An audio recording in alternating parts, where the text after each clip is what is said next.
Welcome to the webinar on parenting a child with a transplant.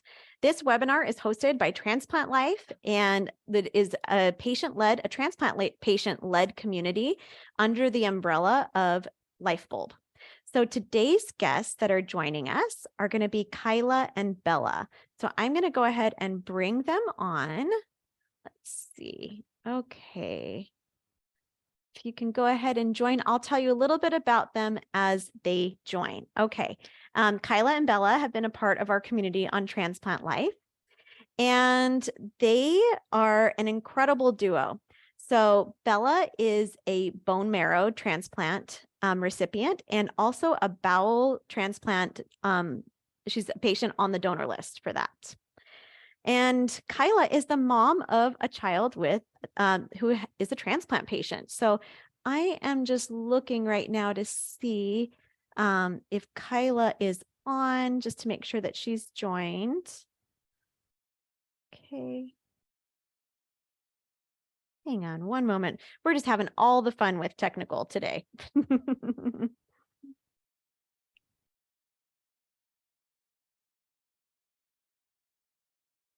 Let's see. Okay. So good to see you all. Tell us where everybody is joining from today.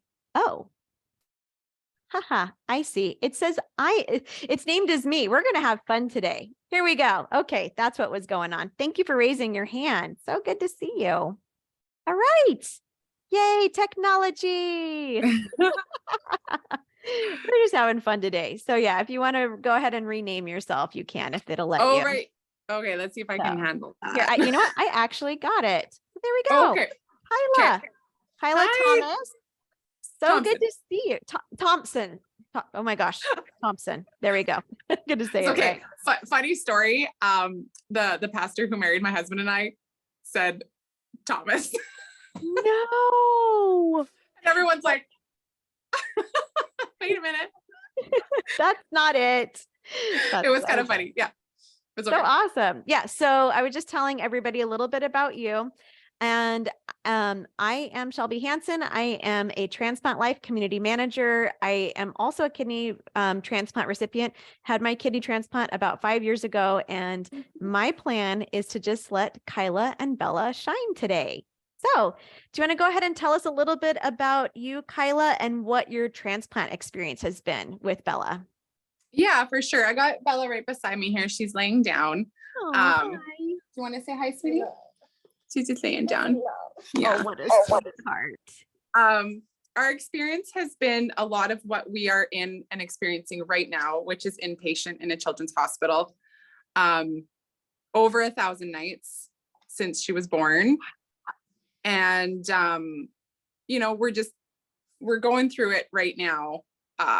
Just complications post bone marrow transplant that she had when she was 1. She's also born with Hirschsprung's disease and dwarfism, all of which had a lot to do with complications and caused many surgeries. But Hirschsprung's, being long segment Hirschsprung's, a rare form of Hirschsprung's, has led to her needing a bowel on the list for needing a bowel transplant. She was assessed in 2020 when they confirmed she'd lost all vascular access. And that pushed her onto the list for waiting for new bowel, apart from bowel failure that Hirschsprung's has caused. And then, so it's really been a full life of in and out of hospital trying to manage until that call comes, or before she was listed, is a lot of management to just get us through that hump to get home and get back to, a carefree life instead of a life in hospital. Yeah. I know when we had originally scheduled this webinar, you were going to be in hospital, like planned, and then now this is an unplanned one, correct? Right. Right. Yeah. And I'm very thankful that I can still talk with you all today, even though we're in the situation we're in, because I'm as a medical mom, I've already had to give up my career as a teacher because of this. And since February, I've had to cancel keynote speaking opportunities, ways for me to support my family. And I'm like, no, I'm not letting this happen again. So I just thank you for the patience, and thanks for allowing me to still be here today and talk with you all. Well, I just think that it goes to the testament of this is what it's like to be in the chronic illness community. And I Yeah. think that you're in such good company with people that we understand what it's like, that hospital life. There's the only thing that's predictable is that it's unpredictable. Yeah. So good. Let's see. Oh yeah. Allie is saying this Oh, is yeah. real life. And Yeah. Sam's also saying, wow, over 1,000 nights. You're such an amazing human being, Kyla. Aw. I just noticed I can see some of the comments pop up there. Yeah, it's so fun to see it. All right. Yeah. So what do you think parents of medically complex kids that require transplants really need to know or to hear? I jotted down, just thinking last night through this, I jotted down quite a few things that I felt were really important. I would want them to know that there are many resources of support, and the channels that can get them to those resources. There's a lot of online parent groups that I've found a huge amount of support from, outside of hospital and in, from Yeah. parents that have been through it. They're huge. They're so, not only for like mental health, but even resources within a hospital. If you're a new parent of a child just listed or just have gone through transplant, and you don't know the hospital system or the system in your child's area, medical system in your child's area, they're a huge resource for that. Aside from the obvious, which are like social workers and your doctors that can connect you to the social workers, your doctors that can connect you to the mental health supports. I would say, I would also want them to hear, don't lose hope when a doctor tells you that they don't know. I can tell you, I have heard that countless times. I have heard doctors tell me they don't know. They're not sure if they'll ever know. Mm-hmm. It's a miracle she's alive. And for a lot of new parents through this process, it can be so actually discouraging and upsetting to hear that. But I've also had those same amazing doctors say, we are going to do everything in our power to search the globe for answers. They're not just going to stay with they don't know. And so if you got some real good doctors, even if they say that, they're still going to do everything they can to solve situations. And sometimes this was a big lesson for me, especially in the first year of Bella's life in hospital, because we spent the first 2 years in hospital straight before going home. Wow. That sometimes you got to think about the management as your goal, not the fix. So, Yeah. I've learned that there can be a lot of upsetting situations and discouragement if you're just always looking for the cure, the fix. And it really helped me once I realized, like, no, this road is going to take management to help us get through or get to the next step or get home or get through life at home. It's more about management than something that the medical team needs to do to fix something. Yeah. And I would love for them to hear that Bella and I are here to help bring joy to the hard days as someone who's been there. Because I know it's easier to receive that when you know the person sharing has actually been there. Yeah. And Christy's saying, I agree 100%. Mindset focused on management and what is working. And you know what? Christy is an incredible part of our community over at Transplant Life too. And Christy, you can correct me if I'm wrong. You have 2 or 3 kiddos that have had transplants. I think it's 3, but I could be wrong. But this is so true. Like focusing on what it is that is working and then creating more of that too is, I think so important. Yeah.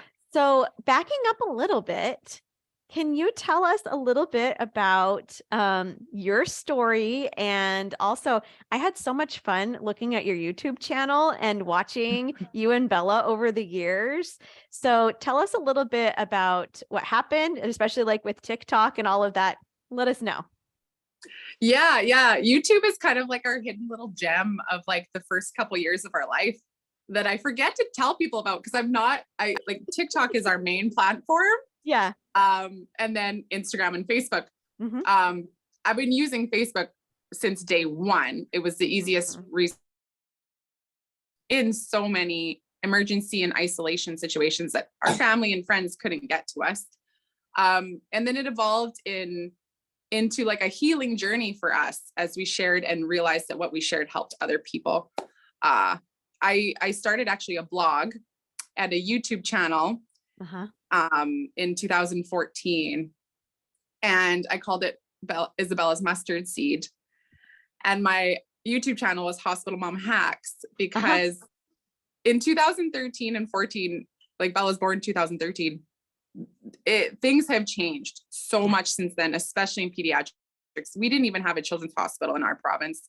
And so it was, my online presence, our online presence has changed a lot since then, but YouTube is the first platform where I started sharing videos of tips and tricks I found living in hospital that helped us get through.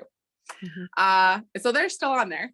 And then now it's more of, I've been lazy with my YouTube because now it's more just sharing what we share on TikTok. Yeah. I have to ask, I didn't watch the video on it, but you had a coffee and IV hack. Yeah. So what was that? Yeah, it was the way we cut the coffee holder, like those paper trays, so it could sit on the IV pole, like, the handle, and then you can walk around and hold, one hand pushing and one hand drinking, and very helpful. Yeah, cool stuff like that. Yeah. And then TikTok really, I was late to the scene. I really didn't go crazy until 2021. And it really started with a video I had posted that went viral overnight, and our audience grew from there. It was just a video of me trying to learn how to use the app. And so Bella was busy at her desk drawing. And I know she's, oh gosh, how old was she? 6 or 7 years old.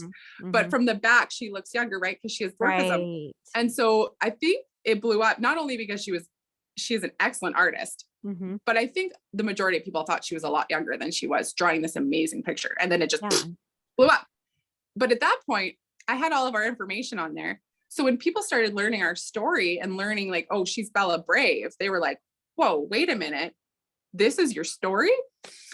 And so as things kind of blew up on that app, I thought, you know what, I really want to use this as a way to reach out to people and share our story so that, other kids and families out there going through it have a source of hope through us, in a sense. Yes. Yeah. It's interesting because, I don't know, I'm sure you're similar to me, where in your immediate vicinity, it doesn't seem like there's a lot of people going through what you're doing, unless you're in the hospital, but like in everyday life. But then you go online and all of a sudden there's this huge community of people that are living very similar lives to you, and they also need that support too. So that's so incredible. Yeah. And there's so many families and there's so many kiddos and people out there that are not capable of having an online presence. Yes. And, or they don't want to, or they're not capable. And for them, because like my teaching background, Bella's amazing personality when she's feeling it, when she's feeling good. We want to be that source for them if they can't be. Yeah. I know. She's so fun to watch. She just lights up a room.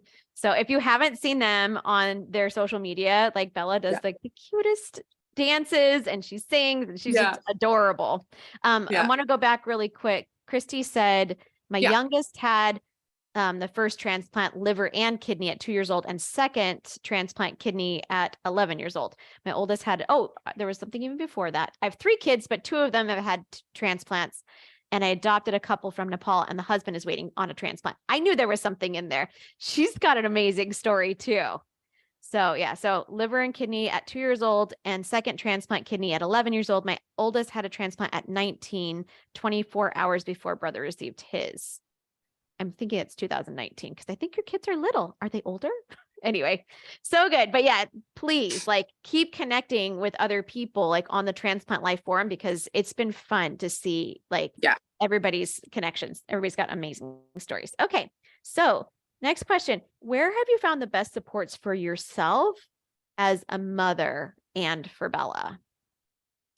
I would say number one, our medical teams, right from our hometown pediatrician, my medical doctor at home, as Mhm. well as all the supports in the children's hospitals. Like she's got multiple teams here, like her Mhm. primary teams. Mhm. There is something about being able to speak with them face to face that is just very reassuring for me. Yeah. Um, and our social workers and our pharmacists are huge. Mhm. They do like I'm losing the term right now, but they do the legwork for Uh-huh. me. Yeah. And I've found when I get to points where I'm just I don't have the energy, but I know I need help. I know I need the Yes. support. They do the work for me. Mhm. Especially when our medical system can be so busy and the doctors can just not get to things as quickly as the social workers and pharmacists sometimes. Mhm. Social workers, they're like a jack of all trades. They're Yeah, like they are. mental health support, Mhm. talk therapy support, financial support, like they can get it all. So they're huge for me. Mhm. And then next to that would of course be the the the parental groups online that I'm a part of, Yes. um, and Bella's school staff as well Mhm. are huge. And of course, all of that comes after like family and friends. Yeah. Um, yeah, I should also add, everybody, even though Lifebulb is a US based company, yeah, Kyla and Bella are in Canada. So we are yeah, international. So some of the things that you're talking about, the systems are similar. I don't know if we lost you for a second. The systems are similar in the United States, but there's also some differences too between Canada and the US. I think you may have frozen, Kyla. Okay, always see if we can get you back on. I'm just going to read a couple of comments. You guys are just hitting it with the chat today. So yeah, Allie's saying she needs that trick, and that sounds amazing. Oh, my little one just woke up from a nap. All right, go see dad. Love you. All right, so I love that coffee hat. You get incredible when you're stuck in the hospital and have needs. Thank you. Thank you. He just got back from camping with dad and woke up from a nap. All right, we're going to see if she can come back in. And let's see what else. Christy, 2022 was when Carswell received kidney, and less than 24 hours, Matthew received kidney also. Okay, that's what I was thinking of. Same hospital, same medical team and surgeon, different donors. My kids are currently 12, 18, and 20. Okay, so that makes sense. My youngest Matthew went into kidney failure at 5 months old, and Carswell had his first kidney stones at 3 years old. That's why it seems like they are young. That's right. Okay. See if we can get Kyla back in here. Yes, fellow Canadian. I know, Allie. We love having you here in Canada. Okay. Let's see. Okay. I'm hoping that she will jump back in, and if not, just hang on one second.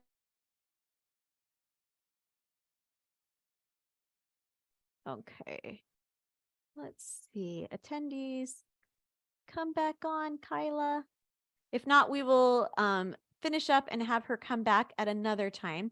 But some of the things that that I would encourage you to check out too is that there are places that Kyla and Bella's story are featured online. They are featured on. They were featured on Good Morning America, and a lot of amazing places. Okay, let's check. Oh, she says that she is trying to reconnect. All right, let's see if we can get that back on. Hospital life. I think we all understand the Wi-Fi issues at the hospital. All right. Yep. I love that we're doing a webinar celebrating our medical mamas so close to Mother's Day. Absolutely. You are incredible. Okay. How does everyone deal with long hospital stays when there are more children or family at home? Siblings cope, especially with COVID and limited visitation. I hope that we get Kyla to talk about this a little bit more, because that is a really, that is something that she's talked about. We've talked about it before this webinar as well, because it is a little bit challenging trying to figure out, how do I help everybody that needs my help in the moment, but I also need to be there for this child that's in the hospital. And so I am the one that is affected in my life. So I'm like, probably my husband would answer that question better, or even my mom.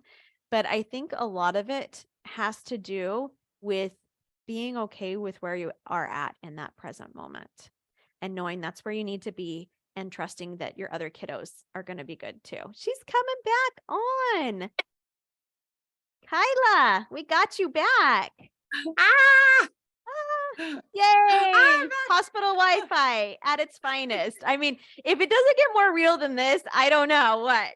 If it does it again, I'll just keep trying. Sorry, Yeah, I don't know. It froze, and then it was like, poof, I'm gone. Darn it. Okay. So Okay. Christy asked an incredible question, and I tried to field it as best as I could, as I am not a medical mama, but I know this is something that we talked about before the webinar started. So Christy says, how does everyone deal with long hospital stays when there are more children or family at home? Siblings cope, especially with COVID and limited visitation. Hold on, just leave it there on the chair. This is like real life webinar. I'm so in love with this. Yeah, that's good. Oh, what a sweetheart. And the lunch guy came and brought lunch. That's so cute. You missed it. Yeah. My 6-year-old came in while you were gone. It's been fun over here. Oh, yeah. Yeah. So I've been in that boat since my son was born in 2018. And he was not even a year, and I had to spend 4 months at Sick Kids, like 3 provinces away. I'm thankful he lived his best life with grandma and grandpa. Yeah. Okay. The doctor will come back. We tried to do this on a Saturday so there would be less doctors. I'm so sorry. Anyways, oh my gosh, if I told you guys about my morning right now, I would be venting. We call those interruptions commercials.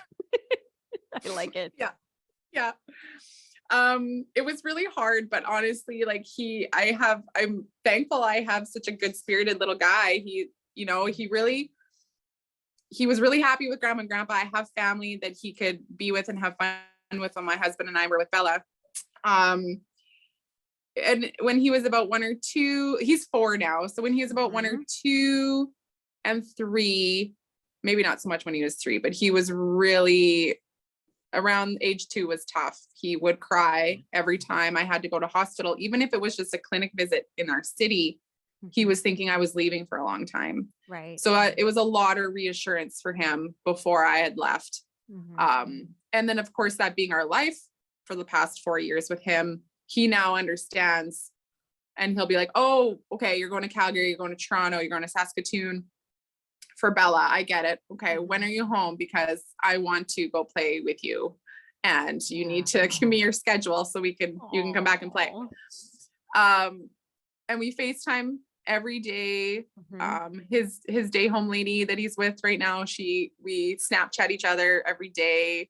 So we get face to face every day, and it's good. It hasn't gotten really upsetting for him in a while. So I'm thankful that he is understanding of it now that he's 4. Yeah. But it's really hard. It's really hard to be away from him. And just, he is like a comfort to me. He's a comfort to my husband, because he takes us out of that medical life. Yeah. And when we drain ourselves giving so much in this environment, for our medical child, it's you got to make sure that you get a break from that, because that can be so overwhelming. And even Bella and I have talked about, like, we get sick of each other. Like, it breaks for me. And so I make a point of, like, days that my husband set up so that he can just spend the day with Bella and I can just spend the day with my son. Oh, I love that. Yeah. I'm sure it's just like such an individual basis too, because everybody's situations are so unique. So, Christy says, when my son went into kidney failure, my older 2 kids moved in with my parents who live nearby. Yeah. I think that family support's really key. My family always made sure their needs were met. I had to be with baby every day commuting for dialysis since I was nursing him. Whew. And Man. Allie, I know this is probably hitting a little bit differently, because Allie, she says she was the medical kiddo in my family, oldest of 4. And now that my siblings and I are all adults, it's really interesting to hear their perspectives on me being so sick. Yeah, totally. It's just such a different perspective that everybody plays a part in their life. Yeah. And then Christy, it's hard for kids not to feel their identity is defined by medical issues. Balance. Yeah, totally. Yeah. Absolutely. Yeah, for sure. Yeah. Thanks for sharing those things, guys. Is Bella open to answering a question? If not, that's totally fine. Oh, she is passed out. That's going to be a no. I love her so much. Oh, what was your question again for her? Maybe My I can question kind of was like, what's your favorite thing about your mom? Oh, wonder if I could guess that. Yeah, you can guess, and then you could tell us on the forum if you guessed right. How about that? Yes. Okay. I think she would say, she likes that I'm funny. Mm-hmm. I think I've heard her say that before. She likes that I'm funny. That we do funny videos together. Mm-hmm. We go shopping together. Like, I take her shopping. She likes that. What else would she say? She'd probably say something that would just make me melt and cry too. Yeah. Yeah. Kids have a tendency to do that. Yeah. I think she would say I'm funny, or she would say, I don't know, I just love her. I'm guessing. She said that before. You'll have to ask her later when she's feeling better and like take a little video, and we'll let like you guys know. match up answers. I love it. I'll show you what she made me for Mother's Day. She made me this in art therapy. What? That is so beautiful. Yeah. And this is our room right now. Anyway, she's sleeping on my bed. I love her. Oh my gosh. Has a real funny story for her when she made this, because they made the moms leave so they could make this. And I asked her about it afterwards, because I kind of heard the lady saying, like, okay, moms are like buttons, they hold the family together. And when I asked Bella that, I was like, oh, so moms are like buttons because they hold the family together. She's like, no, you're just buttons. You're the buttons. I'm like, okay. Mom, come on. Whatever. Yeah, it was really funny. Oh, I love it. I love it. Yeah. Okay. So another question is, as caregiver and mom to a little kid with transplant issues, who's been through a transplant and might need, is looking to have another transplant coming up, how have your other relationships been impacted, like within your family as well as other people outside? Yeah, it's been a roller coaster of impacts and emotions, with how the high stress in the beginning, and then it just carrying on for 9 years. Yeah. It was a lot of extreme worry from family members. Yeah. It caused a lot of tension, because as much as they cared and loved Bella and wanted to know how she was doing, I was not part of that picture. And me being utterly exhausted, not being able to even have family members in the room at some times besides my husband, so us both being exhausted. Yeah. It was really hard to, not give them everything because of their worry, when I had nothing left to give. Yeah. And when they didn't understand that, it led to just a lot of frustration, because it carried on and it carried on. And it's hard to explain, but it's like, I would try and write things online because I know so many of our family members were online, and I would try to just get one summary out so I didn't have to answer 20 phone calls, Right. you know? And then it was like, well, we're grandparents or we're auntie and uncle. We should be known first. And I'm like, you guys don't get to dictate that to me in the situation I'm in. Like, it's going to come as I can get it out. Like, you know, I've had to witness my child almost dying 4 times now because of septic shock. So when I can get something out, I'll get it out. So that, you know, that caused a lot of tension. There's so many people in the family that don't understand. And I found being in hospital, being on isolation, all the restrictions prior to COVID, it's so hard for people to grasp that haven't been in it. It was strange to me that I found at sometimes more understanding from a complete stranger down the hallway than I could from my own family. You know, and I think it's because your family and friends are out of it. They're not in here. They're never going to get it. And if you have one that does, they like hold on to them tight, because I've been in this boat 9 years now, and it's still heartbreaking in some ways, to not have that understanding from your closest family members. My relationship with my work suffered. Like I was a full-time teacher, and I can't even sub because I would just be canceling left, right, and center. So losing my job, Bella missing school. So it's, you know, it's highly affected her friendships and relationships with her friends at school. You know, they don't get to build real close bonds with her, her having to leave all the time. And then when she is in school, you know, catching up and being out of the classroom to catch up. So they don't get as much interaction with her. And then of course, just being exposed to so much trauma, it makes it hard for me to create new relationships easily with friends or people. I find just the trauma has made it really hard for me and other people to relate.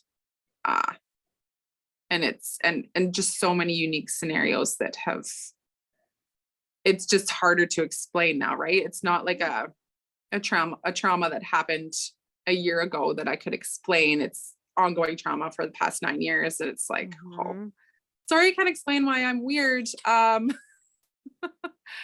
You're in good company here. We're all weird. Yeah. You know, it's like, so it's such a huge, I hate that it's affected my relationships so strongly. Like, it's so frustrating, you know. I miss my carefree brain. I know. Yeah. You know? I think there's something really important that you said about, like, it's not a one-time life event. It's an ongoing. And we just don't know what that path's going to look like today, tomorrow, the next day. It's just, So in light of that, like, what are some things that you do or you're into to help preserve your sanity going through these things? I've definitely, I was going to say, you know, it kind of affects this question. People outside your hospital life, your medical life, they get tired faster because they're not built for it. And so it can be lonely. But I've used that realization to not just, you know, get frustrated with them or get angry with them. I just took that and thought, you know what, I need to do more for myself. There's going to be a lot more times where it's going to be just me. And so I based a lot of like my favorite activities and things I like to do to help myself and just reassure myself, I don't need to go on a weekend trip with my 5 friends. Because that's going to be extremely hard to manage and actually carry out. Right. I need to be okay with sitting with my favorite cup of tea, getting just outside in nature and being in silence. Like I'm a very outgoing person. So those three things have never been my cup of tea. And I had to teach myself, like, this can be a sense of calm. This can be something you can do more than once. This isn't something that you have to try and plan and carry out and book and then cancel. So Right. Yeah. it was a lot of like teaching myself to be okay with stuff that is manageable for me on my own, for me. And, you know, really holding on to things that I like painting and coloring and journaling. And then as a family, we really make camping together a priority. It's kind of like when you can put effort into going out and doing something, that's what we put effort into, because we know how hard it is to actually get that to happen. We've had a few camping trips where we're just a couple hours from home and I have to drive Bella back. You know, I have to make a 4-hour trip in a day for a special treatment she needed. And then we just make it happen because we're like, okay, we're not giving this up. This is our thing. And I mean, Bella and I will, you know, if we can't physically get out shopping and, you know, do some retail therapy, then we're okay with online shopping and waiting for it to come in the mail. Cute. Like, you know, Happy mail. So I try and, like, you know, kind of shift things a little bit, you know, if we can't actually get outside, you know, go to our favorite spot, we try and do what we can online and use that.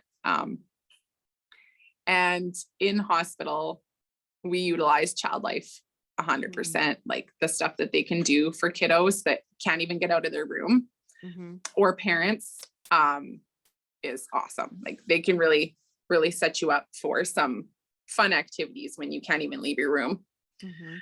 Yeah. It's interesting, the things that you brought up that help to ground you in those moments. And I'm like, being outside and being with quiet, that sounds like the exact opposite of hospital life.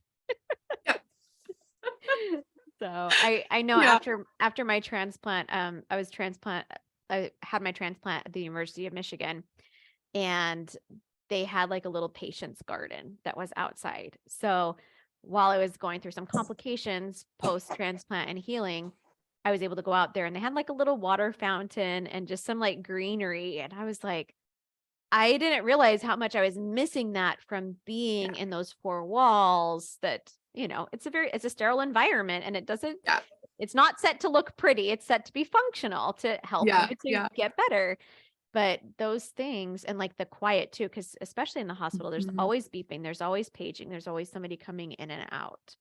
So like really prioritizing that, I think that's such a beautiful key for people to also to prioritize, other mamas like you. It's like, okay, maybe I can't do all of those things, but what can I do that I don't have to practice, or that I don't have to plan ahead of time? Yeah, for sure. Beautiful. So, Christy has a question for you. She says, have you noticed when your daughter gets older that caregiving gets easier or more challenging? When they're babies, they do what you make them do, but they cannot express themselves or their symptoms. However, as they get older, they can articulate what they're feeling, but they also have a voice in what happens to them. So what is your opinion on that? Yeah, I was going to say exactly that. When, so much of the hardest part of our journey was when Bella was 1 and 2. You know, she went through her bone marrow transplant at 1 and so many complications pre and post. The hardest part was her not being able to tell us what hurts, what's wrong, how she feels. Like when they can start talking, there's so much value to that in terms of getting quick treatment or not getting things, avoiding things that they don't need and stuff like that. So that would be the hardest. With Bella, it's a little more unique as she gets older, because her dwarfism, being little, has restricted her in so many ways. Right. So she can't, like, she has an ostomy. She can't change that yet. Right. She has a G tube. That's probably like her best form of independent care right now. She can use that. It's a little tricky for her to still put the extension in. and then her line care, like she can't do her own line care on her arm. Yeah. So, I think average size kiddos can do that as they get older. It's a little more trickier for her. She can't just hop out of the bed. She's too tiny, so it's a lot more work for me still because of her being little. Yeah. Absolutely. So she's a little unique in that way. But I love that she is so much more independent in her own care with her teams. And she can talk to them. She can have full on like meetings with them without me. Like she can express what she needs. That is huge. Yeah. Oh, I love that. Yeah. Yeah. Allie says too, this is going back to what we were talking about a little bit earlier. I always say that beauty and comfort is such an essential part of healing. I absolutely agree with you, Allie. All right. Final question before we go. Okay. Unless do you need to go right now? Because we can. No. Okay. All right. No, we're good. We're All right. good. Yeah. Are there any things that help you and Bella maintain such a positive outlook during the unknown of her medical journey? Very apt question for today. Yeah. I would say, being able to share our story, I will never take for granted what social media has allowed us to do. We can be having the hardest day like many times over, and we sit down and we read a message from someone from South Africa or Australia, across the world, telling us they're here for us. They understand. They've been through it. A family member has been through it. We love you. You're doing great. Keep going. And we can just, okay, and that's aside from, the check-ins with our family and friends too. It's just that extra, like, okay, you're going to be okay. There's lots of people out there that care about you. You can get through. Like, they'll pick out things that I would have never recognized. They're like, you did amazing with this. And they'll go on to like share their story, and it just lifts us up, or they'll send Bella pictures of their cat or their dog or things that they know that she likes, just to make her laugh. That's so helpful. And it really helps us keep a positive outlook. Advocating for families like ours really matters a lot to me. Yep. It gives me a purpose in this. I'm not just fighting a rare, lonely battle with my daughter that nobody else gets. There may be so many things with her rare journey that no other child in this world has, but there's lots of similarities that other kiddos and moms have. So if I can advocate for them, and if I can help other people like us, then that means a lot to me, and that keeps me positive. I think just Bella's resilience keeps me positive. Her just being herself, still being happy, coming out of this. And I hope that doesn't change. I hope she maintains that strength. Like, I'm always on guard. But I hope she continues to just bounce back after each stay, like she has been. Cause that keeps me going. I'm good right now handling my own mental health. Really. Congratulations. The big thing. I hope I'm setting her up to be able to, avoid what I've had to go through mentally. You know what I mean? Of course, our background in faith, like just having faith and being raised in faith and holding on to that. Sometimes that's all you got. And just support from other people who understand, like this. Yeah. We got you. And I just think that this conversation is so valuable. This conversation is going to live on and exist on the Transplant Life Forum. So if there are more moms that come in that have kiddos that are on medical journeys, especially with transplant, you can, they can come back to this conversation and tune in. So you're helping immeasurably so many incredible women through this. So yes, you're amazing. I can't wait to share this everywhere and help more. That's awesome. I'm so happy. Yeah. Yeah. So we'd love for everyone here, if you're listening live or if you're watching the replay, to continue this conversation about this topic and any of your other transplant related interests over at Transplant Life, the forum. It's www.transplantlife.com. Somebody leave that in the links. I think everybody here might be already registered, but in the chat, but please register if you are not registered yet, and join in with the chat with us over at Transplant Life. I'm going to be hounding Kyla for the video of Bella's favorite thing about her mom. Tell her to have her put that on the forum so that we can kind of match them up and see if they're a match. It's like, I'm gonna write that down those so I old don't school forget. dating games, right? Yeah. It's like We should the have done more with newlywed it. game. We should like do a series of questions, and then I'll see later if she gets it.